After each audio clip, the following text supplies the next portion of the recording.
Hello guys. Meron nga pala tayo dito ng isang honey badger. So ito. So ito guys, napakabigat nito, no? So talagang high quality siya. Tapos made siya sa high quality nylon. Yan, tapos itong buttstock niya may part siya na metal, no?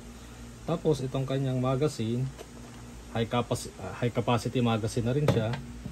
So ayan. So kapag sasali kayo ng mga tournament, sa mga event ng Gel Blaster, so maganda na rin to, no, na magazine. Marami na kayo mailalagay. Tapos yung suppressor niya is malaki na. Ayan, no? Laki ng suppressor niya, no?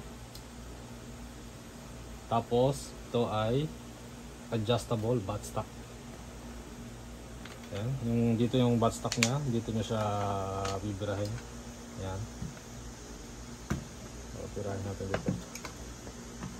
Ayan. So ayan, tingnan nyo naman guys. So, napakaganda nito, no? Tapos,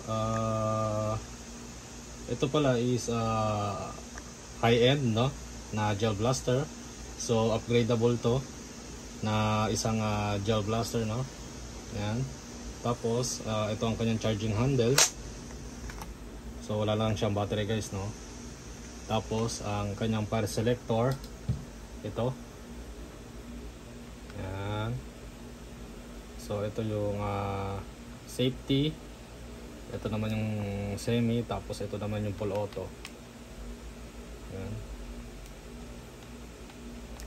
Ayan. Kita nyo naman. So, yung appearance niya, hindi naman gano'n siya kaganda, no, yung appearance niya. Pero ayun nga, sabi nga nila, don't let the appearance deceive you. So ito guys, malakas na rin to, no.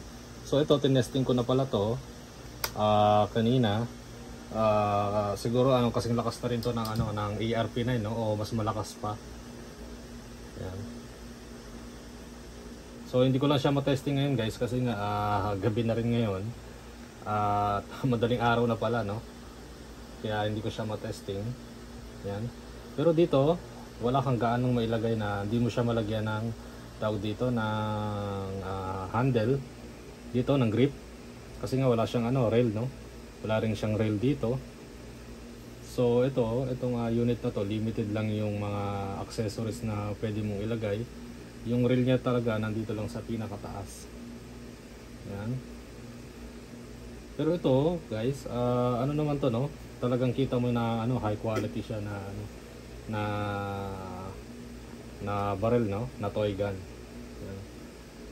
Tapos ang battery niya pala dito nilalagay. Tanggalin natin.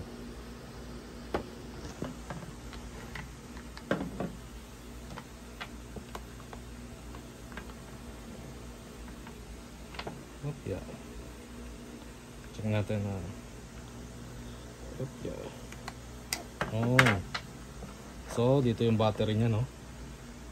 So yung battery niya guys, siguro hindi mo siya pwedeng malagyan ng yung mahaba na battery, yung 2800 mAh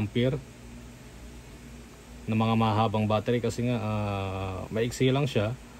Pero pwede mo siyang lagyan ng mga 1800, mga ganon. So pwede na rin, no? So pwede na rin siya. So etong unit na to, maganda siyang pang CQB. Ibig sabihin ng CQB, close quarter bottle. Kasi nga very maneuverable siya, kasi nga hindi naman siya ganoon kahaba. So pag sasali kayo ng mga CQB, for example, hindi naman kayo sa mga jungle na mga labanan. So ito maganda to, no? Sa mga masisikip na lugar. So ito, nare-recommend ko guys. Oo nga pala, kapag gusto nyo bumili ng unit, so meron tayong honey badger. So click nyo lang yung description ko. So makikita nyo dun ang ating unit na honey badger, no? Ayan, sa mga gustong bumili nito. So ito guys, maganda to, no? Ayan, so recommendable na to para sa akin. Tsaka hindi gaano magasto sa accessories. So yun lang guys. Bye bye.